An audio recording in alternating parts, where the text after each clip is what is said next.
आइए हमारे साथ एक बेहद खास मेहमान कार्यक्रम में हो रहे हैं शामिल एएसके हेज सॉल्यूशंस के मैनेजिंग डायरेक्टर वैभव सांघवी साहब। वैभव सर, गुड मॉर्निंग। बहुत बहुत स्वागत है आपका, धन्यवाद समय देने के लिए। बाजार लाइफ हाई पर है, रिकॉर्ड पर रिकॉर्ड बन रहे हैं, बधाई आपको। सबसे पहले बताएं सर, आगे की राह क्या आपको लगता है? ये मजबूती, ये तेजी जो एक साल बाद देखने को मिली है, 14 महीने बाद देखने को मिली है, और आगे बढ़ेगी सर? ऑफ कोर्स हमें लगता है कि ये दौर कंटिन्यूड रहेगा और हमें लगता है कि ये बिंदु ऐसा है कि more of an inflection point दिख रहा है, जहां से हमें अर्निंग्स रिकवरी भी बहुत अच्छी तरह से दिख रही है। और दूसरी तरफ जो जीडीपी ग्रोथ के नंबर्स आए हैं वो हमें लगता है कि एक टेलविंड रहेंगी अगले 12 से 24 महीने के लिए, from an overall rerating perspective as well. साथों साथ हमें लगता है कि एफपीआई फ्लोज भी पॉजिटिव होने की संभावना ओवर द नेक्स्ट 12 मंथ्स काफी हो सकती है।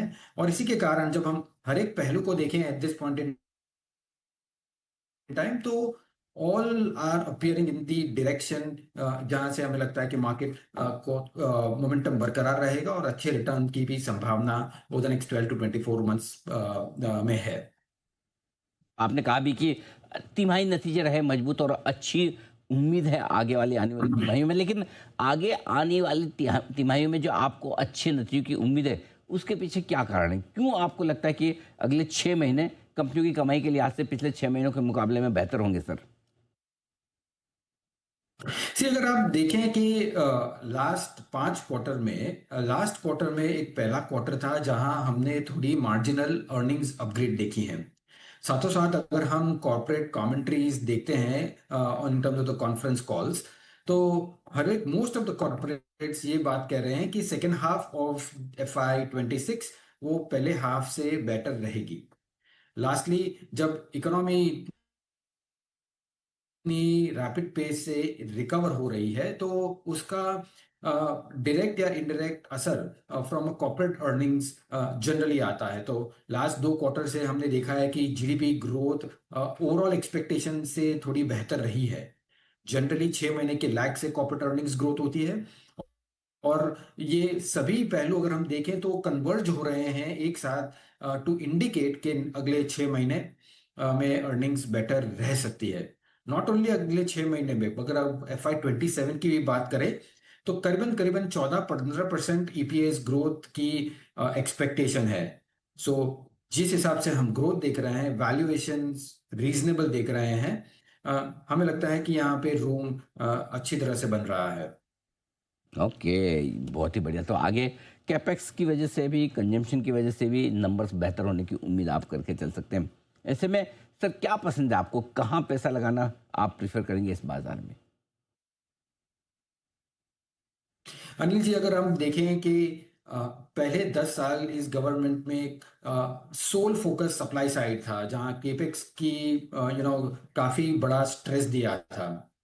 लास्ट 1 ईयर में अगर हम देखें, जहां केपेक्स में डेफिनेटली फोकस है, but in addition to that हम कंजम्पशन एज अ बास्केट पे कंटिन्यूअसली फोकस देख रहे हैं नाउ।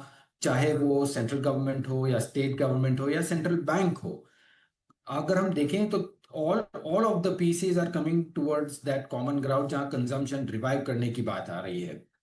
सो जब इन्वेस्टमेंट्स प्लेस में था, कंजम्पशन आ रही है, तो हमें लगता है कि नेक्स्ट 12 से 24 महीने में कंजम्पशन एक बड़ी थीम बन सकती है। लास्टली, हमें ये भी लगता है कि बैंकिंग एंड फाइनेंशियल सेक्टर जो 30-35% इंडेक्स की वेट में है, हमें लगता है कि मोर और लेस नेट इंटरेस्ट मार्जिन में जो प्रेशर हमने लास्ट 6 से 12 महीने देखा था because of the rate cuts, वो हम करीबन करीबन टुवर्ड्स द एंड है। सो यहाँ से भी लो बेस पे बैंकिंग के अर्निंग्स भी over the next 12 to 24 months काफी अच्छे होने चाहिए। सो ये ओवरऑल ये सभी सेक्टर्स हमें लगते हैं कि अच्छा परफॉर्मेंस करने का अनुमान है ये तीनों में। तो कंजम्पशन मजबूत है, साथ ही साथ banks, NBFC, financial services sector भी काफ़ी मजबूत दिख रहा है। सर एक और चीज़ जिस पे आपसे राय लेना चाहता हूँ, लेबर लॉज में जो जिस तरह के रिफॉर्म्स की बात कही गई है, आप इसे कैसे देखते हैं? क्या बाजार के लिए ये पॉजिटिव है लॉन्ग टर्म में? अनिल जी, 100% पॉजिटिव है। और ये ऑनेस्टली ये शॉर्टर टर्म की बात नहीं है। ये I think medium to longer term की बात है, जहाँ स्ट्रक्चरल रिफॉर्म है ये, और प्रॉब्लली मैन्युफैक्चरिंग को एक अच्छी ओवरऑल लॉन्ग टेलविंड दे सकती है। इनफैक्ट यहाँ पे एफिशिएंसीज भी इंक्रीज हो सकती है फ्रॉम बिजनेस परस्पेक्टिव, और दूसरा फ्रॉम लेबर साइड ऑल्सो काफी सिक्योरिटी भी बढ़ सकती है। So overall it's a very positive long term step. हाँ, ये भी कह सकता हूँ कि इसके कारण अगर हम शॉर्टर टर्म एक्सपेक्टेशन कुछ कर रहे हैं तो आई थिंक वो हमें इग्नोर करना चाहिए, but from longer term perspective it's a very very positive one. Long term के लिहाज से ये काफ़ी पॉजिटिव है आपके लिए।